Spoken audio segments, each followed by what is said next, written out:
kids, it's me, Teresa Waldorf again. I'm the spark artist that does creative drama. We are in our Write Your Own Monologue unit. It's going to be so fun. In the first two videos, we talked about kind of like what is a monologue, how does it compare to a dialogue. We talked about recognizing our feeling and self-awareness, and we did like a check-in with our feelings and so on and so forth. And we saw an example of a couple of monologues that other kids had written. Well, now it's your turn to write your own monologue. But you're like, how do I get started? Well, first of all, it's okay if you've never done this before. That's totally fine. Writing a monologue is easier than writing an essay. It's almost easier than writing a story. It's sure easier than writing a report because you don't need to do any research. Everything you need to know is inside of you. You just need to let it flow. You just need to let it come out. Decide what part of how you feel you want to write about. So you get to try something new today. That's kind of cool.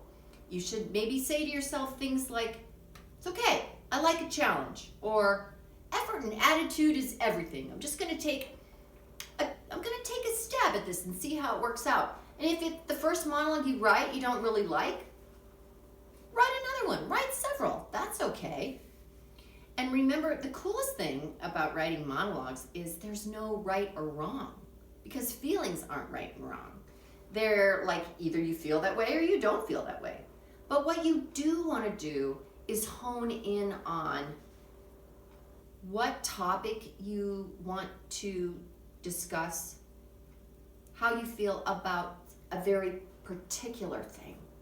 You want to be specific, like how you feel about being stuck in your house, or how you feel about not having to go to school, or how you feel about all your chores you have to do now, or how you would like your little sister to feel because you can see she's so sad that she doesn't get to go to preschool, or how you would like, maybe you're talking to your dog because you can see that your dog is getting like really tired of going on long walks, or maybe you're getting really tired of hiking all the time with your family and you would like to tell somebody all about it.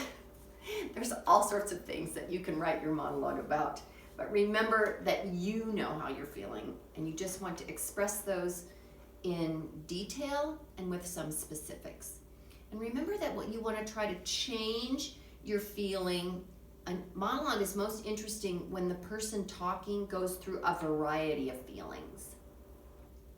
You want to decide who it is you're going to be speaking to. Is it, like I've mentioned before, a family member, a brother or sister, a grandma? Is it someone you're talking to on the phone? Maybe you're FaceTiming with your friend in your monologue. Maybe you're outside yelling at the universe in your monologue. Maybe you're having a heart-to-heart with your hamster, and that is perfectly fine, absolutely. To get started, I would suggest that maybe you just find a quiet place to sit, maybe put some music on. Ask yourself, when am I most inspired? Go sit outside on a chair in your backyard, or cuddle up with some blankies, whatever it might be for you. All right, so you want to, in your monologue, let the objective is that the character, whom is you, is letting someone know how they're feeling. You're trying to get maybe answers to questions you have. Maybe you're pleading for something, or you're trying to convince someone of something. You're trying to make someone feel a certain way, and you're trying to change the way they feel, maybe. And then you get to write also in your own voice, and that's really important. So you kind of want to ask yourself, what kind of like phrases and ways of speaking do I use all the time? Like, do you say like a lot? Like, you know what I'm saying when I mean like that? Then you want to put that into your monologue. Or if you are the type of person that like says all the time, maybe that goes in your monologue. Or if you're the type of person that says really a lot, like really, like you really use it a lot, really, what I'm talking about, really, then you might want to put that in your monologue. So kind of analyze what it is about your own way of speaking that's unique to you, because that's always kind of fun. And remember to try different approaches. We call it tactics, to get what you want, to make the person you're talking to in the context of your monologue feel a certain way. In the beginning, figure out who it is you're talking to. Maybe like, and I'm going to give you some examples just to get you thinking, okay? Maybe you're talking to, like I said, your baby sister to cheer her up, okay? Maybe in order to do that, you're going to tell her about a time that you felt sad and what you did to feel better. Or maybe you're talking to a family member about how you're bored out of your mind, and you're going to make a list of the things that you're going to do when you get to go back to school, and you're going to go on a huge adventure, and you're going to describe the huge adventure you're going to go on to them. Or maybe you're talking to your pet about the fact that you wish you were a superhero. Maybe you wish you were Iris the virus squelcher, and you were going to stop the virus worldwide because you are a superhero, and you're going to write all about your special skills and why you feel so strongly about that, and maybe what your outfit's like. You never know what Iris the virus squelcher might wear. In the middle, remember that a good monologue can be short and sweet. They don't have to be long. In fact, people get bored if they're too long, so shorter is better. Maybe it's only like 7 to 10 sentences, but it's specific with details, and maybe there's a surprise element or an unexpected ending or twist. And then the end can be quick, and you can end it with kind of a meaningful statement, like a ba-dum-bum, like we feel like it's over, like we're not surprised that it ended. You've led us to a place, and then you've made a final statement to state your cause or state your case or ask a question or take us to a new place in how you feel. If you're trying to work out your feelings, making a discovery, sometimes talking about it actually helps you feel better. So my hope for you is that not only do you learn to write your own monologues, but that when you're done writing them, you actually feel better because you've gotten in touch, you've developed a little bit more self-awareness, and now you're feeling a little bit more confident and optimistic. To end, we're going to do 2 more monologues for you, and we're going to talk a little bit about performing them, because I challenge you, after you write your monologues, to perform them for somebody. You don't need to memorize them. You could videotape them if you like, but you could also just perform them for anyone that lives in your household, right? Or anyone, or like, go out on your driveway and have your neighbors across the street watch you because they're a safe distance away. So some things to remember when you're performing. You want to keep your face out towards your audience. You want to remember that if you're talking, who it is your character is supposedly talking to, and you want to try to really see that person. Like if you're talking to, like your little sister, you want to like imagine that she's maybe sitting on the couch and you're talking to her. Or if you're talking to your stepmom in the kitchen and she's cooking and she's not like paying attention to you, maybe you're moving around a little bit to try to get her attention. Gesture. Use your arms and your whole body. Use your facial expressions. Use vocal variety. There's a lot of things you can change about your voice. You can change the speed at which you speak, the volume. You can change the emphasis on words. You can change your tone of voice, right? And you can change the rate at which you can speak really, really fast or very slow for emphasis.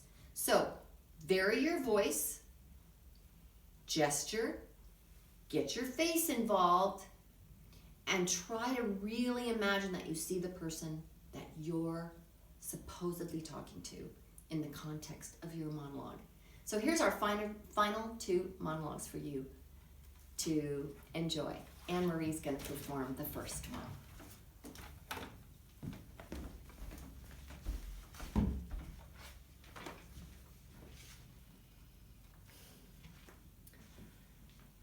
Lately, when my stepdad comes home at night, he's always really tired and funny acting.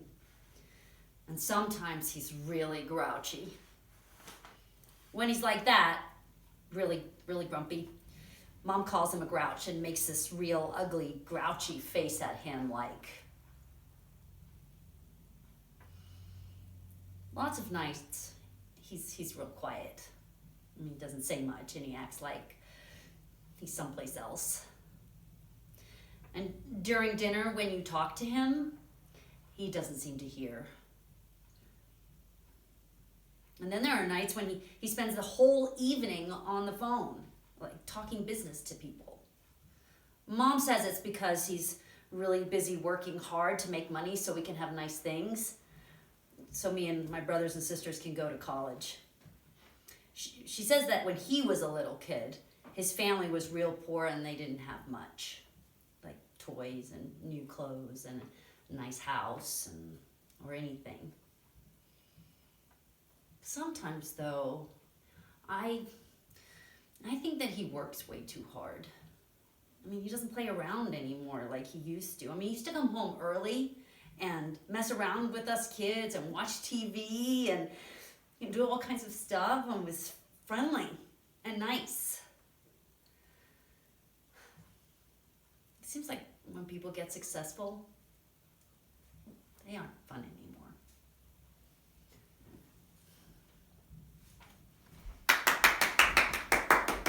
Thanks, Anne-Marie. And now for our finale, you guys are going to do something funny, okay? This is something that you might recognize. This is not by just your average child.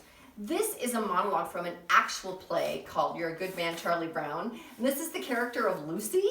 You might be familiar with Lucy. She's a real bossy pants. She likes to be in charge of the entire world. And in this one, she is telling everyone what she wants to be when she grows up.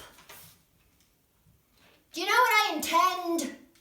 I intend to be a queen. When I grow up, I'm going to be the biggest queen there ever was. And I'll live in a big palace. And when I go out in my coach, all the people will wave and shout at me. And it will be in the summertime. And I will go to my summer palace. And I will wear my crown. And I will wear it when I'm swimming. And when I go everywhere.